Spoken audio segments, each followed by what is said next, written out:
everyone, welcome to Yachting International Radio. You're with Karine, Rayson from the Crew Coach on the Wellbeing project. Today I have Brad with us. Brad and I have been chatting on Instagram for quite a while now, and Brad has courageously opened up with regards to polls that I've posted and shared his experience within the industry. Now, I think Brad is someone who's got a lot of resilience and able to transform adversity into something that I would say purposeful impact.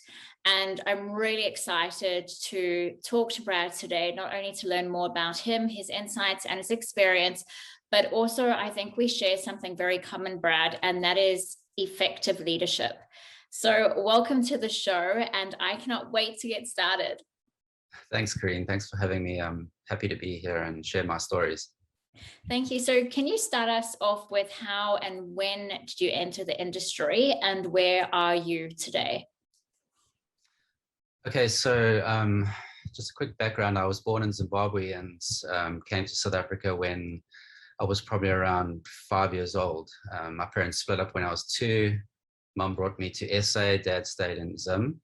And I started out at school in Warner Beach and moved down the coast to the small town of Scottsboro. And then, I just obviously went through my school life. I started surfing, became a pro surfer. And a couple of my friends had joined the yachting industry in those days. And they were always saying to me when I left school, hey, you should join, you know. And in those days, it was quite different to how it is now. Obviously, the industry is quite inundated with a number of South Africans and other nationals, obviously. But in those days, I think it was a lot easier to find work and things like that.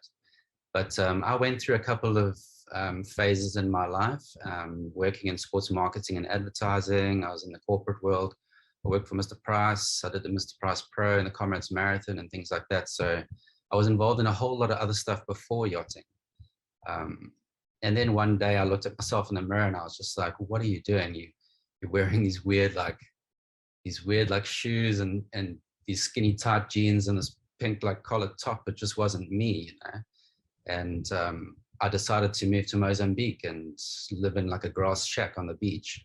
And I did that for 5 years. And I just surfed every day and dived and fished and ate langoustines, crayfish, yeah.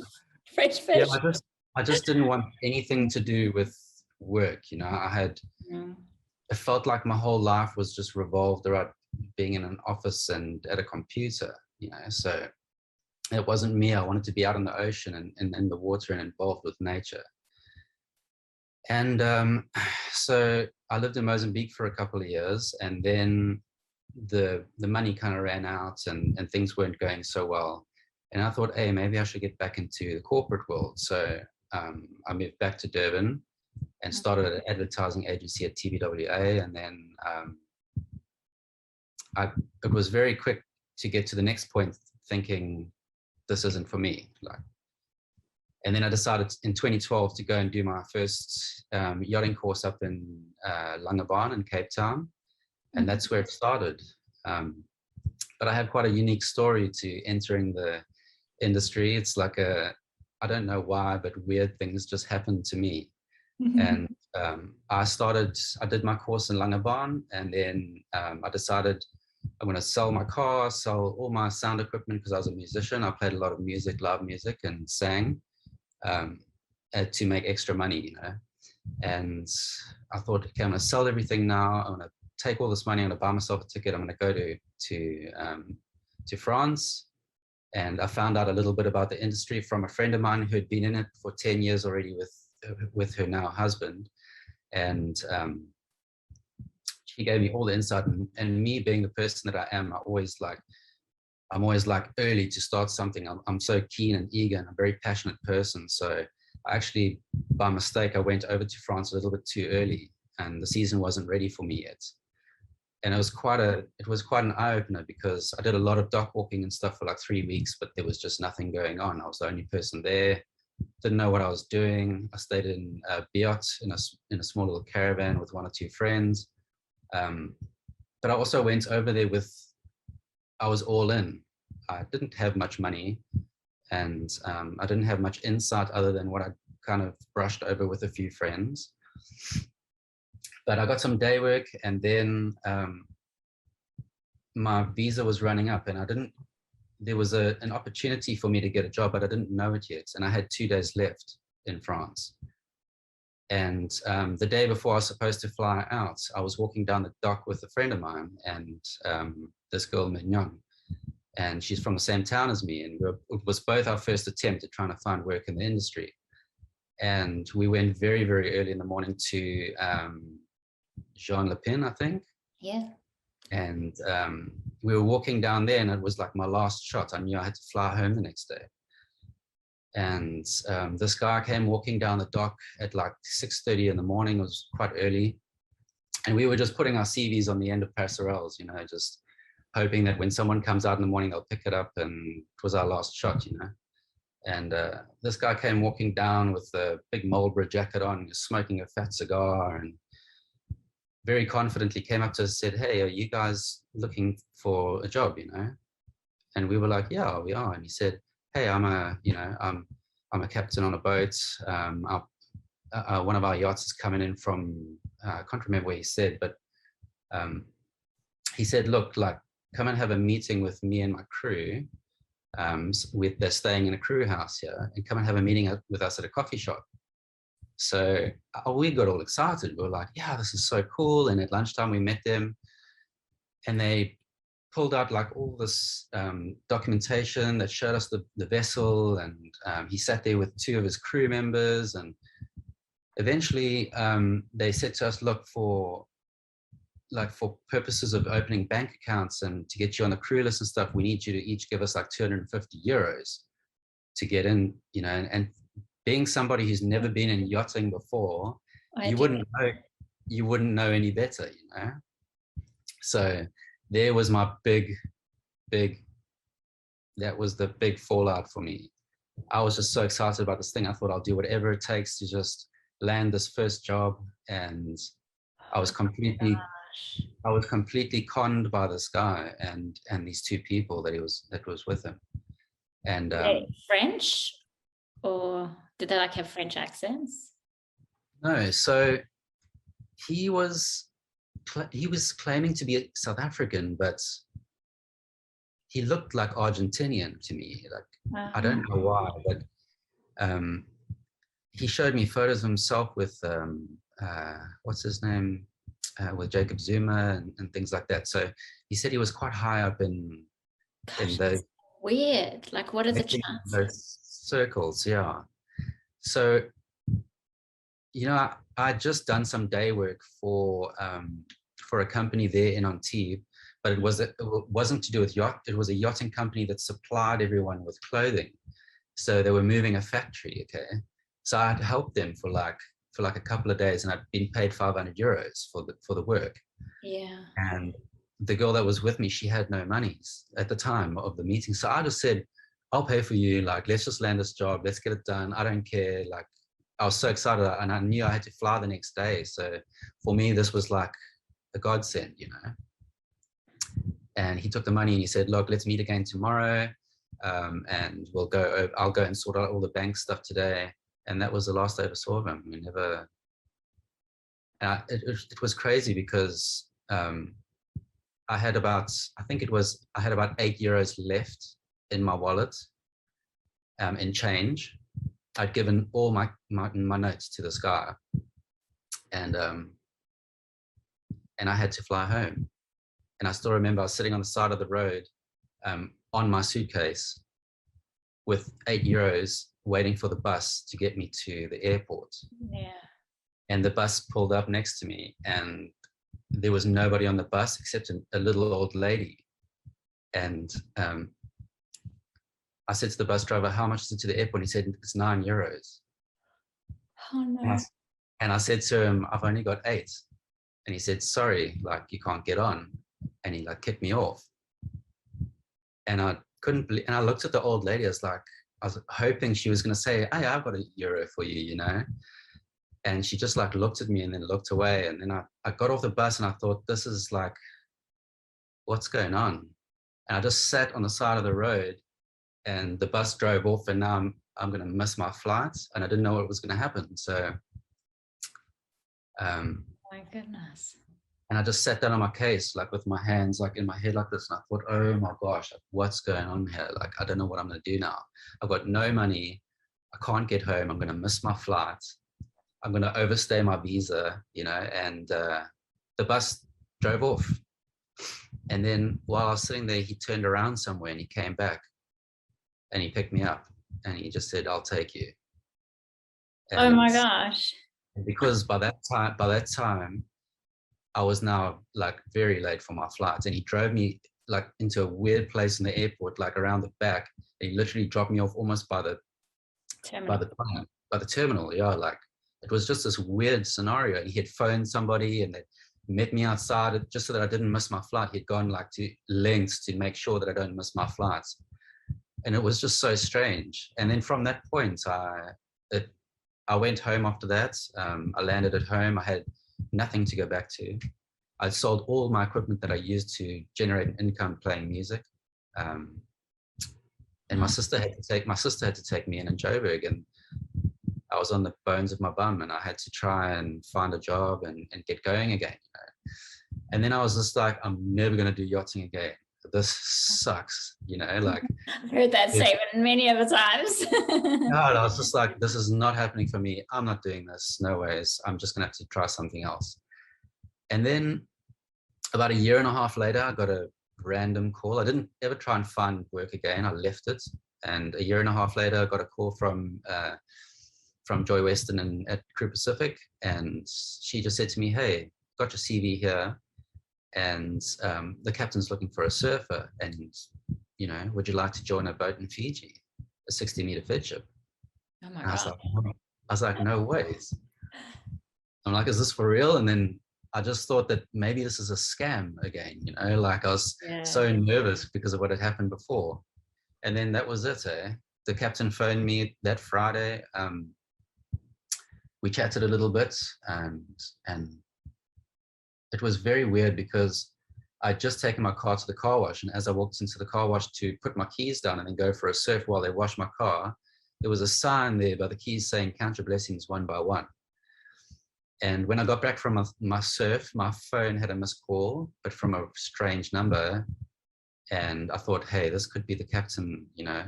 So I went, at the time, I obviously didn't have much money, and I just went to the bank and I drew like $800 and I just put it all on my phone because I wasn't sure how long the call would take. I have to phone him back. I can't miss this.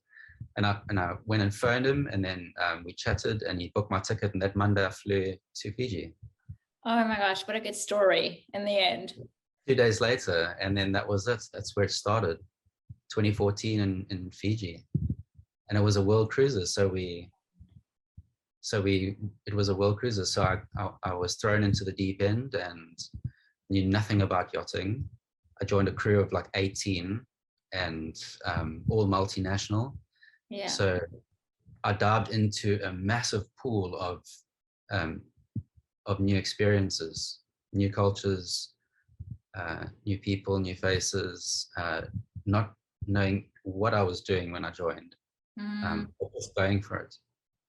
Okay, so that was 2014, and now we're in 2021. So there's been a massive gap since then. Have you been in yachting during that entire time?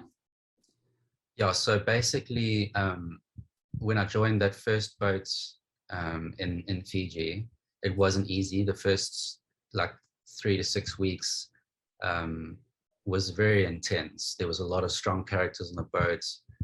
Got pushed around a lot. It was just it was tough. After the first week, I was like, I can't do this, you know. And I had to keep telling myself, you've got nothing to go back to. You have to just push through this. You can do it. Like, just deal with it, you know. I was literally like waking up in the morning and trying to just do my job, put my head down, and then hide in my cabin. I wouldn't even eat breakfast, wouldn't eat lunch, I was just like, can't do this. I got to hide away in my cabin and stay away from these. Like, I was in a weird headspace. It was very difficult. Was it the crew dynamics, the personalities, or was it just for you the change? I think it was a combination of a lot of things, but there was personalities that were very strong on there. That it was just weird, like, because I was on that vessel for 3 years after from when I joined to that 3 years later, I actually went through a lot of different crew. Like I saw the crew change quite a bit, and went through about 2 or 3 different captains as well. And I just got to experience the different levels of characters from the nicest to the worst. You know, it was, and like I know I've watched a lot of your interviews with different people, and the one interview I think you did with Captain Pilati, and also Brendan? No, the guy from Bella. Oh yes. Now that you put me on the spot, I can't remember, but yeah, I know who you're talking about. I know who I'm talking about, yes. From Sydney. Yeah, I know who you're talking about, yeah. I quite like him, and I like his approach, and I can relate to him because like you talk about leadership and that we share this maybe similar qualities or whatever, but to be honest, I don't know anything about leadership, to be honest. Leadership for me has been something that I've adopted, like the captain from Bella says, you take little bits from people that you've interacted with through your experiences, and stuff that you like, and then stuff that you don't like, you're like, I'm going to make sure I'm not like that. I'm going to make sure I don't deal with things that way.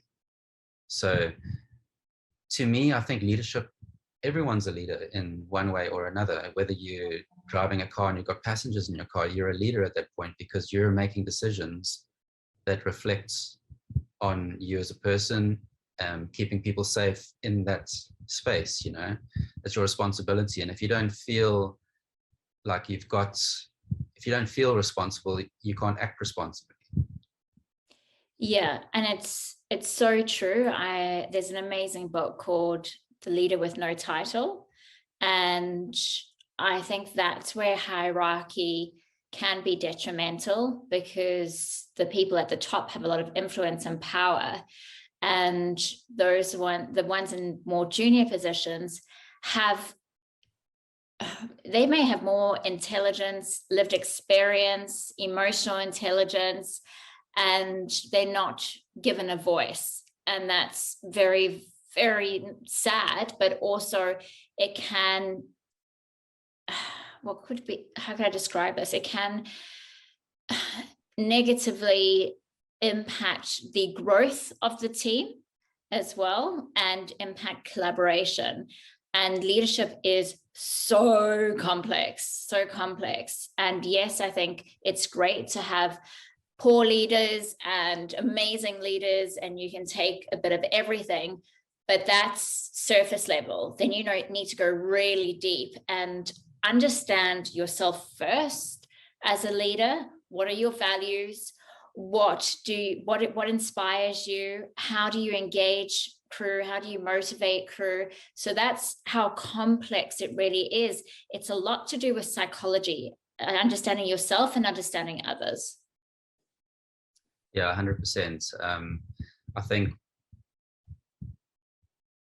for me, like what I wanted to say is I felt like I lost my identity when I joined yachting. My whole dream was to be a professional surfer. So reinventing yourself in a new industry is not easy. And, when you join yachting, there's nothing that they teach you in the courses that can compare to what you go through when you join yachting, because you learn the basics of line handling and things like that, but there's so much more to yachting, like on a mental side of things, that there's stuff that you're going through that you've got to beat through almost. But for me, I felt like I had to take a new direction, because my dream was to be a surfer or to be involved in the surf industry, and I wanted to go that route. But then I felt like I was pulling at straws at one point, because I'd studied all the graphic design and the marketing and stuff, and then I was like, is it corporate world? Is it like being a musician, or is it like pro surfing, or is it yachting? Like it felt like I was spinning around in circles. But when it comes to leadership, I've never done any courses, and I've never, but naturally I've always felt like you have to approach leadership in a way that's, I don't know, that you've got to be mindful about it. You do. It's You very, do. it's very difficult. Like, I've always been a person who doesn't like confrontation. So, and to my detriment, keeping quiet about things that aren't right is also not good, you know, because people pick up on that, and they treat your kindness as a weakness, and they can step all over you. And you know, it's bullying started for me like when I was very small, you know, from the age of like around 3, you know, I got I got in school and things like that. You know, there was always like 3 guys when I was very young that used to come and find me at break times and just beat me up for no apparent reason. So whenever that bell went that I had to like step out of class, I was always like on high alert, you know? And I'd found this like place just off the playground, like in a bush, that I'd go and hide out in and eat my lunch to try and avoid these guys finding me, you know? And that never really stopped. I mean, I went through that for like 2 or 3 years. And then when we changed schools, one of the guys who's now my best friend, he was the next bully at the new school, you know. And I eventually stood up to him the one day and I said, you know, I'm not going to take this anymore. And after we had a little scuffle, he invited me around to his house to meet his family, and we became best friends, you know, like, and he's been my best friend ever since. But I've learned through also standing up for yourself and opening up your mouth and voicing your concerns. It helps, you know. So it's something that I've had to practice in more recent times, because I rejoined the yachting industry after a 2-year break, after an incident that was pretty traumatic for me. That I realized that, you know, I don't want to go into too much detail, but, you know, I was working on a boat that it was a private boat, but it was chartering heavily with friends and guests, back-to-back 2-week charters, with 1-day turnarounds for 5 months solid. If you got 2 hours off the boat to go for a quick walk, that was a lot, you know. The hours were hectic. We went for 2 days once without rest. It was quite an intense environment. There was 1 or 2 characters on the boat that was very difficult to deal with. And for me, it was just a very tough experience. You know, after 5 months, I was just, you know, my head was like, I need to get out of here. But it all came down to a point where someone got really badly injured, and I ended up saving their life. And it became one of these situations where it was like, that could be me. And you know, after the incident happened, the guy was very lucky that I was where I was at that time, when it happened, because if I wasn't in that particular position, nobody would ever have seen him again. Nobody would ever have seen him. We may have never found him either. So it was a hectic experience for me. I was threatened after that not to say anything. I was told that I'd never get a job in the industry again if I said anything to anybody. And it became one of those things where I was like, if that was me, is this all worth it? You know, Yeah. like, that person could have been me. And there's not enough money in the world to, you know. So do you feel that that sort of behavior, that bullying, is prevalent in the industry? We've got companies like myself, whether it or yacht management companies, that might not hear all the details of what goes on. And we know about harassment, assault, and bullying, but you know, the actual details of what you're describing, where you get threatened, do you feel that it is quite common? I'm not sure, because it only really happened to me in that on that occasion. But I mean, what happened after that is I started doing some research on incidents in the industry and how people have handled it, and I've read some horrific stories, and it seems to be quite common. And like these days we're all like completely absorbed by things like Instagram and stuff, so you just see all these people with happy faces, and it's like a big screen, like a smoke screen of what's really going on, because it's not all butterflies and rainbows in the industry. There's some tough stuff going on. There's some hard characters. There's some negative things. Like it's not all like smooth sailing, and I think that it's probably more common than what we think with regards to bullying and stuff. But for me, it only really happened a couple of times, and unfortunately it was just super intense, and that's why I took that break from the industry. I was like, I either need a break or I need to get out. And so I took that break. And after that incident, even when I came home, I got back into driving boats and at home in South Africa, and it was a slippery slope for me. I felt like I didn't realize that I was trying to deal with something without actually talking to somebody about it. I was so nervous about talking about it. I didn't want to bring it up with anybody. I didn't want to tell anybody about it. So, obviously I started drinking more. Like I would just go out and get absolutely smashed up, because it was the only thing that could kind of like get my head past all this traumatic experience that I had. And I felt like I was slipping into I don't know, like how do you say, like a very dizzy stage. And I had to pull myself out of that as well. Like I had to stop myself and say, like, get over this. It's in the past. Let it go. Deal with it. Move on. So you did that by yourself? I beg your pardon? You did that by yourself?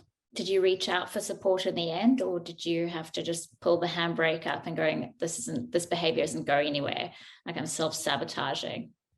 I was completely self-sabotaging myself. I was going into a dark phase, and I didn't realize it at the time. Like going through it, I was just like, oh my gosh, I just need to let loose, just because you've been through such a not just the traumatic experience, but the whole thing leading up to it. Like yachting is quite hectic on the mind, body, and soul. Like it's intense, and when you break out of that, you almost like the wheels can easily fall off, and they were falling off for me. And it took me a while, but I realized that my behavior wasn't appropriate, and it's not getting me anywhere. It wasn't the right way to deal with things. And then I met Tash, and she turned my whole life around. Like she flipped me 180, and I used to socially smoke and things like that. Haven't touched a cigarette in years now. And the drinking's completely gone, and all those things that used to almost like taint me are now in the past. And I've come out the other end a lot stronger, but I went through it kind of on my own. Like I should have gone and maybe spoken to somebody about it or dealt with it in a different way, but I've come out the end pretty strong. And since I've rejoined the industry, I haven't changed as a person. I've just got a different perspective. And this time around, it's a much better approach for me. Well, that's so good to hear. I'd love to know, if it's okay with you, if you could describe some words to highlight what that experience was like for you when you felt alone. It was tough. It's probably the best word to describe it as dark. Yeah. It's very dark, You're afraid to there's fear in there as well. There's a lot of fear. It's dark and it's cold. Like you start shutting people out in your life. You forget to communicate with your family and your friends. And because I'm generally quite a quiet person, I keep to myself. I'm not an extrovert at all. I'm quite introverted actually, but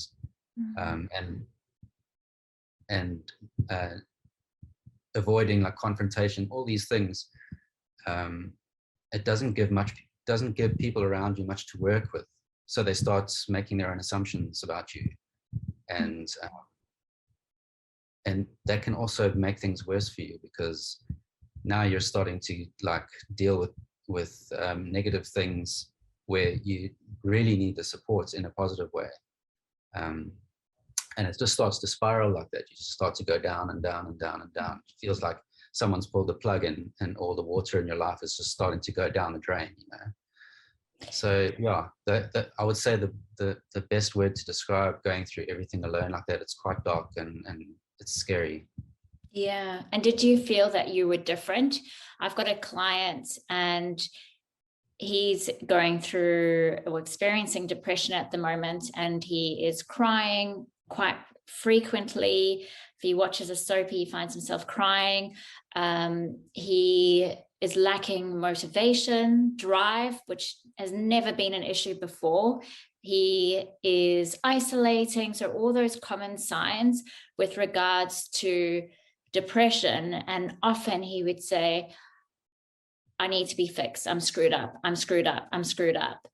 And I see it differently. Like, yes, he's going through this metamorphosis where he's coming through some really significant realizations based on past trauma that he's never addressed. And now it's this shift because he has been suppressing it for so long, and now it's resurfaced, and he's like, oh gosh, this is so much to deal with right now. And being emotional, which is not part of how you know yourself, is so contrastingly different and hard to deal with. So yeah, I think it can be such an internal struggle. And it's very interesting because in our membership last week, we call it a virtual happy hour, where we get to connect with like-minded crew members so we don't feel alone and we feel understood, heard, and there's no judgment in that space whatsoever. And the one girl said, yeah, it's like working on yourself as a double-edged sword. It is painful, but once you move past that pain, it is so beautiful. And I was like, wow, yes, that's so true. It's exactly like that. Yeah, I mean, I can relate completely. So you were asking me to share my insight on dealing with stuff like that? Yeah, I think you have. And I think you're highlighting that it is such a dark space and you feel alone, you feel disconnected, and you don't know how to get out of it and don't know who to turn to ask for help. That's what I've heard from you sharing. Yes, I think it's important to speak to someone, because you know, if you're only talking to yourself, you could be your own worst enemy, and that's not going to help you. I can relate to how he's feeling. I've often felt like that quite a bit. I mean, I've obviously dealt with depression quite a bit because of stuff I've been through. Even to this day, I deal with things differently to most people. I don't run for help all the time. I'm usually the one trying to help others. It's been a difficult thing for me in my life to accept help or to find help or to ask for help. So I'll deal with things on my own, you know, in my own quiet space. I'm quite comfortable doing things on my own. But yeah, the best thing, which is why I've obviously been very interested in your casts and things like that, because just listening to you talk to other people about stuff in the industry, it's really given me motivation and insight into a lot of things that I deal with on my own, you know, just by listening. And that's why I reached out to you, and I've told you a couple of things that I've been through and all that. But like I said, I'm always much better at writing than I am talking. But I think you're doing a fantastic job with sharing, and it is about speaking from the heart. more than anything else, because that's where the truth lies. When we think too much and trying to process to say the right thing, then it can sound a little bit more calculated. That's why I don't plan my interviews. I just want to have a natural conversation and see where it goes. So you're doing an incredible job sharing. And I want to say thank you for your courage as well. I've worked with a lot of South Africans, and what I've noticed, I'm South African, so what I've noticed, there's a pattern there around the stigma with regards to asking for help and it being a weakness, and showing emotion being a weakness. And there was a trauma recently on board, and one of the gentlemen who were on the front line, it's almost like there's a facade there where he doesn't actually want to deal with it because it's too hard. Like, how do I even process something so traumatic? So he buries himself in work and says, I'm fine. I'm fine. And it's so hard for other crew who don't feel fine and maybe more in touch with their feelings, sees this behavior from a leader and thinking, oh, it's not okay for me to not be fine. I need to be fine. I need to hold it together. Let's just soldier on and do the work. Yeah. It's interesting. Well, that's an approach I've always taken in yachting, is that when I feel like when I feel like someone's coming down on me or speaking to me badly or bullying me or pushing me around, it's been difficult for me. Like, I hear this a lot of these things, like, kill them with kindness and stuff. But I've never been that kind of person. I can't pretend that things are okay when they're not. It's all over my face. It's all over my body language says everything. So the only way I've dealt with stuff like that is to just put my head down and do the best possible job I can, and that's what pushes me through. People see that, I work hard, I have a good, strong work ethic, and I stick to that, And when somebody's really like trying to have a go at you and poke you and push all your buttons, the best thing for me to do, the way my out from that, is to just put my head down and just do the work and try and like block that out.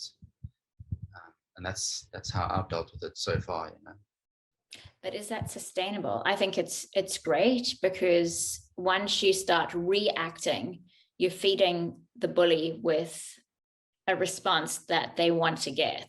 So by putting your head down and doing the work and not engaging with the behavior is helpful. But from a long-term perspective, when someone's constantly pecking at you, and then you retire for the evening in your cabin, and then you feel, as you said, physically, emotionally, psychologically drained, how do you take care of yourself during that time? Yes. Well, like I said, I've always tried to avoid confrontation, so it's not the best approach. But just in that moment and in that time, to not react to the poking and that. Look, there's been 1 or 2 instances where I have reacted, and I've had to go to the captain and say, look, I'm sorry, like I overreacted. I should never have said those things, or I'm trying to deal with it. But when someone keeps pushing you, they push you over the edge. And then so I think that's one of the things you've just got to learn to deal with, as well as when you are getting pushed around and things like that, or spoken to in the wrong way. You need to have the tools and the understanding of how to deal with that at the same time. If you don't, then you can react in the wrong way, and it can be to your detriment. But I've learned a lot, like especially in the last few months. I've learned a hell of a lot, and I've started dealing with things differently. I've got a whole new perspective. I'm facing my fears, speaking up. I'm going through the correct routes to deal with problems, or maybe not necessarily always the correct route, but different routes that I'm trying to, and I'm making a concerted effort to be a better person, to be able to react differently in situations where I normally would lose control. And it's worked out for me, and people also notice that. They notice that you're making an effort, and they're always there to, well, the right people will be there to help you, And just in my most recent cases, I'm currently working under an amazing captain who's very supportive, very understanding. He's always got time for his crew. He's always considerate, considers everything to do with our personal life and work life and workspace. And thankfully with him now, he's very approachable. So in the past, I've never really worked under captains that have been like approachable. It's been more difficult. Yes. And what I'm curious now to learn a little bit about his background, if you know it. Has he been working in the industry for a long time? What makes him different? Have you had a discussion around leadership with him where he learned those skills with regards to being approachable? And in my leadership course, we talk about transformational or servant leadership, and that's what he sounds like, a transformational leader. To be honest, I don't know too much about my current captain, but what I do know is that he's a good guy, and that he's respectful and considerate, and he's got all these amazing qualities that I've not had before as from a leader.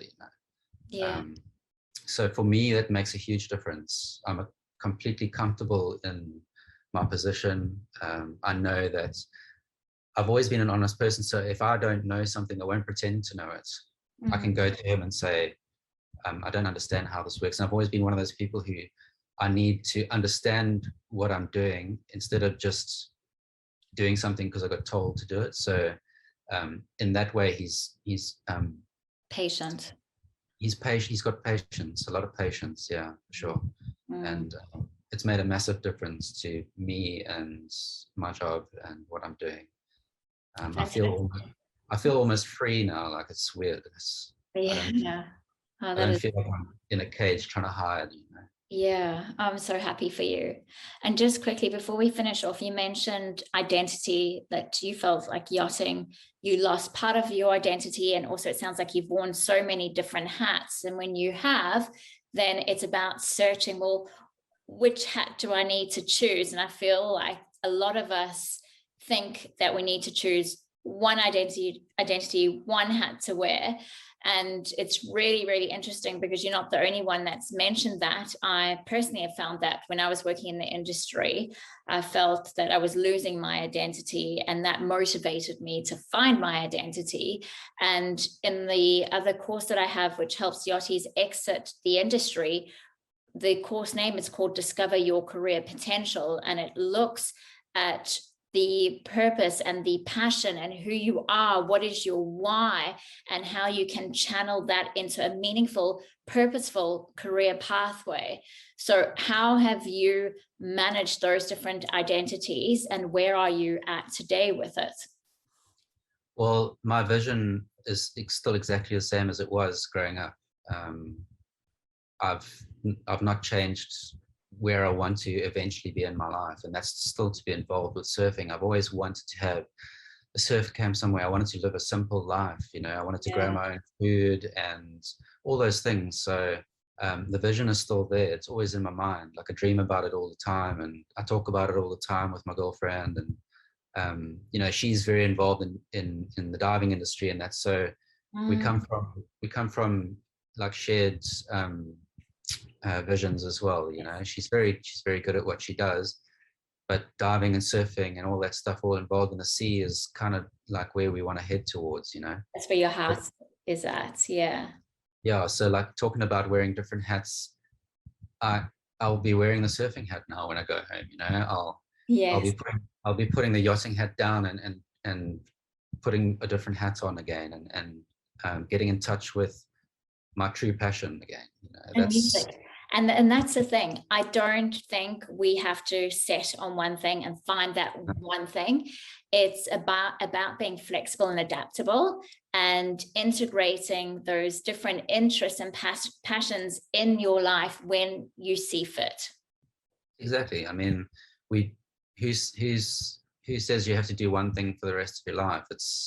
You know, variety is the spice of life. If you're just doing like if you're going to be a mechanic and just get oil dripped on your face for the rest of your life and lying underneath a vehicle, sounds boring to me, you know. Like I want to learn, but I've been fishing for like most of my life. I love fishing, deep sea fishing and all that, so I've got quite a lot of experience doing that. I love surfing, I love playing guitar and singing. I love drawing and art, and I'm a creative person. I'm a very passionate person. Everything I do, I don't do it half-heartedly. It's all or nothing. I don't see any point in doing something just for the sake of doing it. It's like you've got to be passionate about it. So that's where yachting came in for me. I wanted to be back on the ocean. Didn't care if I had to float on it with a boat, or if it was paddling on a surfboard or diving underneath the water, and you know, just anything to do with the ocean was where my interests lay. So I was willing to try anything, and that's why I got into yachting. And obviously it's lucrative. So yachting helps a lot of people set their true passions up for the future. So that's one of the reasons I'm in it. But I'm not in it for the money. I'm in it to enjoy myself and to find my identity again, I suppose. I don't know. Yeah, brilliant. I must connect you with a past student from that course, because she shares very similar values and vision that you and your partner have, and I think you guys would have a great conversation. So I will connect you both. Brad, thank you so much for your time. It's a pleasure, Karine. Thanks for having me, and I hope I didn't babble on too much, but no, I was very nervous before, but I tried to just relax and just speak my mind and my heart. Well, how are you feeling now? A bit more relaxed, yeah, but good. I wish I felt more like this in the beginning. I should have warmed you up in the beginning. Yeah, but thanks very much. I appreciate it. And, no, my pleasure. And thank you for sharing your story with us. It's a pleasure.